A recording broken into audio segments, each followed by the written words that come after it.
जलप्रवाहभावितस्थले।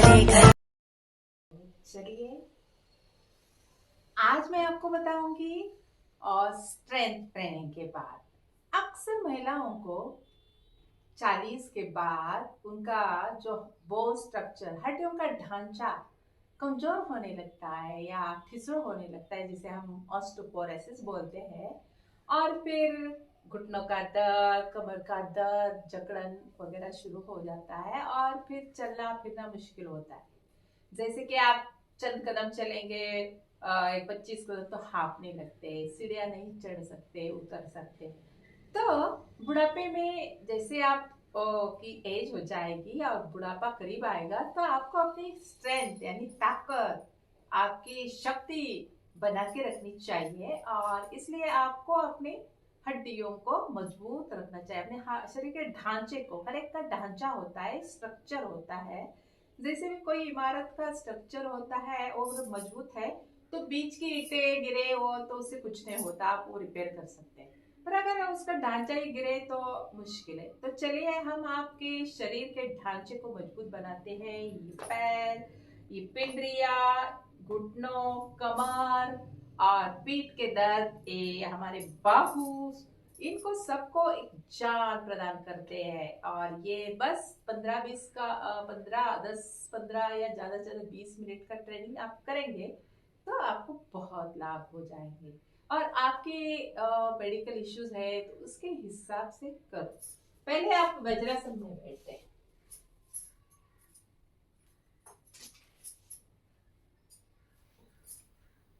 उस अज्ञात शक्ति को नमन।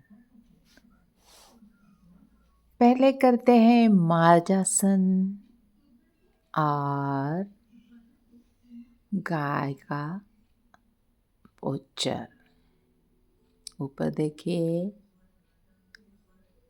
फिर अपनी रीढ़ की हड्डी को ऊपर नीचे करते रहिए। अभी पर्वतासन में आइए।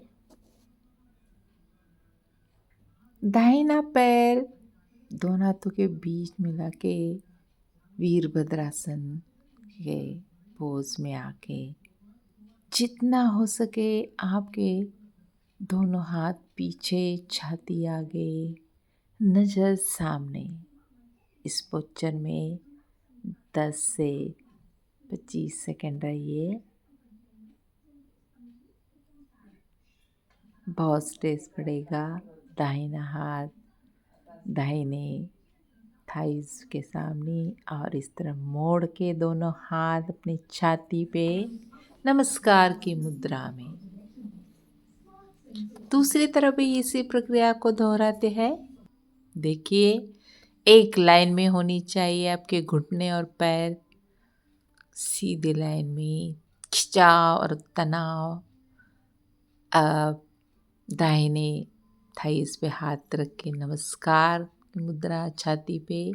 जितना हो सके मुड़ के देखिए ऊपर की तरफ।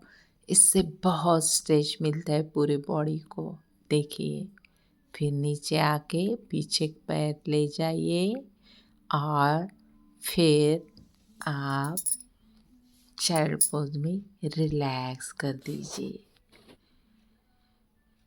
वीरभद्रासन बहुत बेहतरीन आसन है। रिलैक्स रिलैक्स कर दीजिए। तो कितना सिंपल है नहीं? तो अभी मैं एक अनाउंसमेंट करने जा रही हूँ, एक आह्वान करने जा रही हूँ आप सबको। 40 के बाद महिलाओं का जो हेल्थ या उनकी तबीयत या उनके सारा शरीर में कुछ ना कुछ व्याधि आ जाती है। आपको शुगर का प्रॉब्लम, थायराइड, पीठ दर्द, घुटने दर्द शुरू होते हैं। इसकी नौबत क्यों आने दें?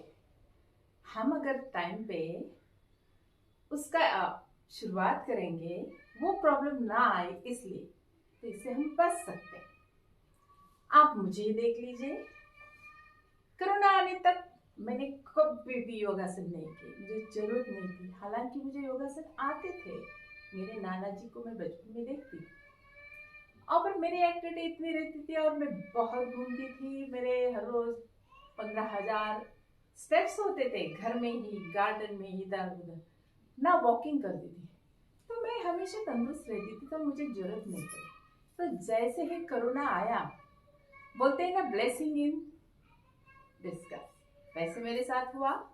आपकी एक्टिविटी बंद हो गई, नतीजा जिसको एक्टिविटी इतनी होती है उसके एकदम बंद हो जाए, तो हुआ वही, मेरा वेट बढ़ गया। तो मैंने तब योगा का सहारा लिया।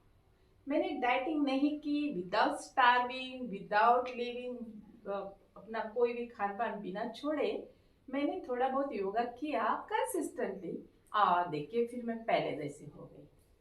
तो मेरे इस अनुभव से मैंने सोचा, तो मैंने जो ये बीच में ये किया, तो वो क्यों ना मैं सबको लाभ दे दूं, अपने एक्सपीरियंस शेयर करूं। इसलिए मैं अभी एक वर्कशॉप करने की सोच रही हूँ।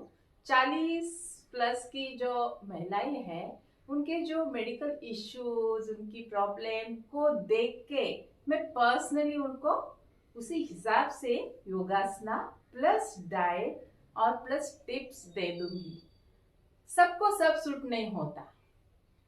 आप रैंडमली योगा करोगे तो उसका कोई फायदा नहीं होगा। और दूसरी बात होती है आपकी दिनचर्या। पिछले एपिसोड में उसके बारे में मैंने विस्तार से बताया था कि कोई भी एक्सरसाइज, योगा, एरोबिक्स, व्यायाम, व्हाटएवर जो भी है वो सिर्फ 30% होता है।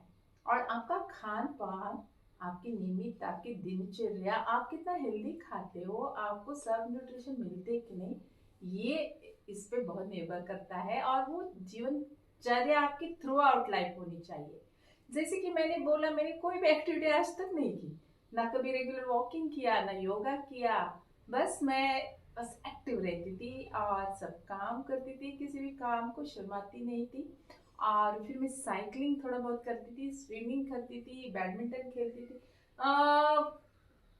सब करती थी क्या बताओ। और मैं ट्रेकर हूँ, हमेशा घुमक्कड़ की तरह घूमती थी और पहाड़ चलती थी। पिछले साल मैंने अमरनाथ में सब लोग घोड़े पे जा रहे थे हमारे ग्रुप में, तो मैं और मेरे बच्चों ने पंचतनी से अमरनाथ तक पैदल चल के गए और फिर पैदल आए।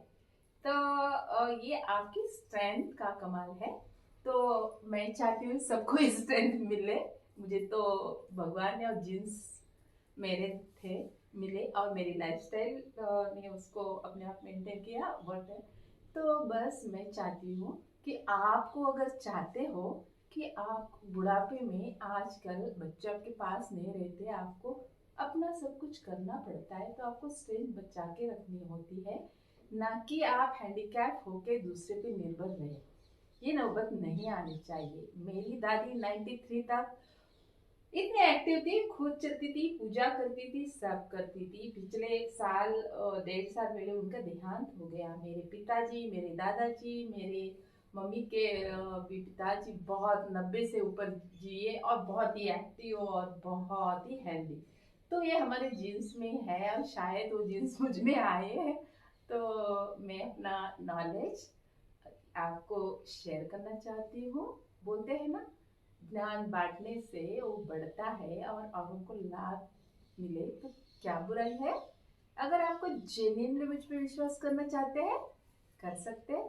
तो मेरा कोर्स आप ज्वाइन करो, वर्कशॉप पहला तो फ्री होगा। और मुझे, I am not money minded. अगर ऐसा होता तो मैं कब से योगा के क्लासेस शुरू करती। मुझे बहुत पूछते हैं, पर मेरा उद्देश्य है कि लोगों तक ये जाए। तो उसमें फीस भी आपको नाम मात्र रहेगी मेंटेनेंस के लिए, और मैं फीस तो लेना ही नहीं चाहती थी। पर बोलते हैं ना, मुफ्त में जो मिलता है उसकी कदर लोग नहीं करते। तो आप मुझे कमेंट करके बताइए कि आप इच्छुक है कि नहीं। अगर उतनी संख्या में लोग रहेंगे तो मैं जरूर 40 प्लस महिलाओं के लिए एक वर्कआउट और डाइट रूटीन विथ टिप्स, और उनके जो मेडिकल इश्यूज को देखते हुए उनके बॉडी को सूट करे ऐसे पोस्चर्स बनाऊंगी, और उनकी स्ट्रेंथ बढ़ेगी। और वेट लॉस तो होगा अलग से, तो फुर्ती आएगी, और वो फिर क्या, आप बिल्कुल फिट फाइन एंड आनंदी रहेंगे। ये मेरा उद्देश्य है। चलिए फिर